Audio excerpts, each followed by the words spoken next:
Okay, the last demonstration I'm going to do is going to look at these division tabs at the end of the file. We've got some data for an Australian division and a European division. I want to select both of these tabs and color them red to kind of highlight them differently than the other tabs. To do that, I'll hold the Shift key and click on the tab that I'm not on. I'll right click and do tab color and then choose red. So we'll make those red.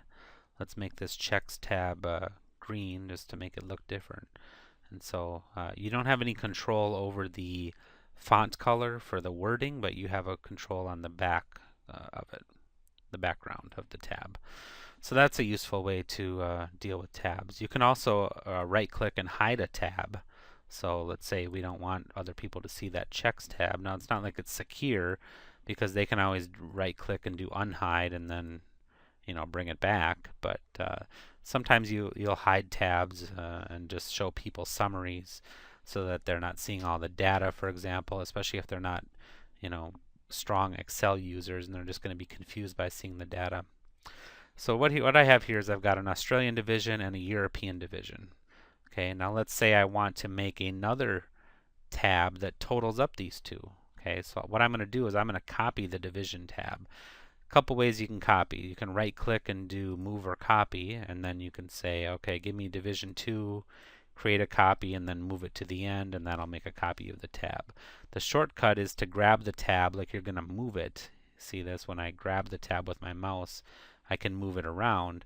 But instead of actually moving it, I'll just grab it, wait for that little kind of paper icon to show up, and then hold down the control button. And what that does is you see the little plus sign in there, that means that we're going to copy the tab. And so I'll drop the tab over here, and now I've got a copy of div 2, division 2. And let's change this. I'm going to change this to Australia and this one to Europe. And you can just double click on a tab to change the name. You could also right click and choose rename, but you can just double click. It's easier, quicker. On the totals tab then, here's how most people would do it, is they would say equals, and they would go over to the Australia tab and they'd choose Australia B4 plus Europe B4, and then they'd fill this down and across, and boom, now we've got totals for here, and let's change this header to totals. And so now we've got totals for the two divisions put together. Okay, that's all fine and dandy, but what if we add another division? Or some people do totals for months, and then what if we add another month? The next month happens, and boom, we add another month. Then we have to rewrite our formula. Okay, that's not ideal. So first, though, before I show you the trick, is let's select all of these tabs. Again, you can hold down the Shift key while you're on one of the tabs, and go to the other end of the range and hold and then click. Or you can click on each tab while holding the Control key. Or I like to use the keyboard, so I'll hold down the Shift key while I do Control page down a couple times, whatever. And what this allows us to do is now we can write formulas across all three tabs at one time, all three worksheets. So let's say I want totals on quarter 1.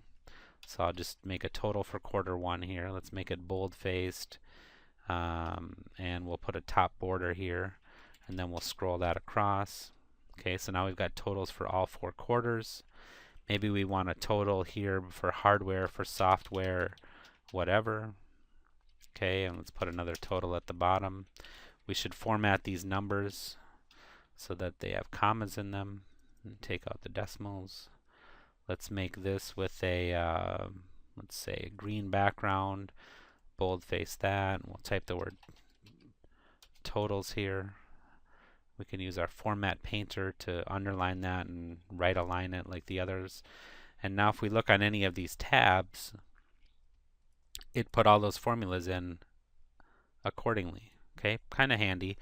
A little bit dangerous though too, because sometimes you won't remember that you've got 2 tabs or 3 tabs selected, and you start typing or adding formulas, and it's putting them on all 3 of your worksheets, and you don't want that. So you have to be a little bit careful with that. Okay, but now let's say that we come over here and we want to add an American division. Okay, and I'm just going to copy the European division so that we don't have to recreate the whole thing. But America is stronger than stronger performing division than Europe by a factor of 50%. So I'm going to do the paste special multiply to increase all of these numbers to be 50% higher. So America's got 12,000 in total sales, and Europe had 8,000. Australia had 6,500. Okay. Actually, American isn't the right thing if the way that we've got these others named. We'll turn that one red. Okay. And now we'll plop America over here. Okay. But now our totals don't have America in them. They're still Australia plus Europe. So here's what we should have done. Let's put America back out of there.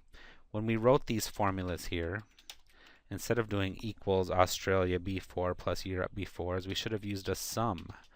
And we could have said equals sum equals sum of Australia B4.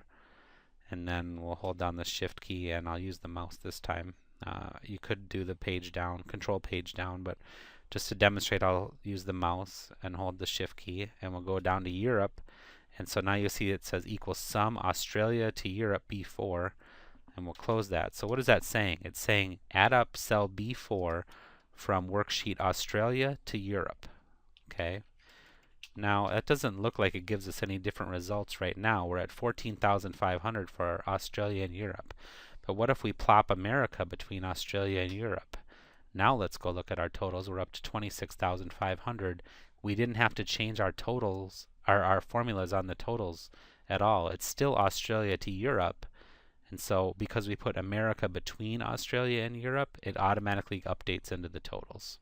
So if you have a worksheet for each month, for example, all you need to do is have a kind of a dummy month over on the right side, write your formula, and then always plop your new months in between the other tabs, and you don't need to rewrite your totals tab ever. It'll automatically update for you. So a nice little shortcut for you there. And that wraps up the final Excel screencast for Module 12. I hope that you found this helpful. I do appreciate, as I mentioned before, any feedback you have and any requests that you have for next week. I know for sure that I will be doing pivot tables, so you don't need to request that. But if there's anything else you want to see, shoot me an email or put it on D2L. I prefer D2L because other people can weigh in and say, yeah, me too, I'd love to see that, or how about this? They can offer their own ideas, and hopefully we can get some requests going so that you're getting what's useful to you out of this course. So that'll wrap it up, and we will see you next week with any requests or comments that you have.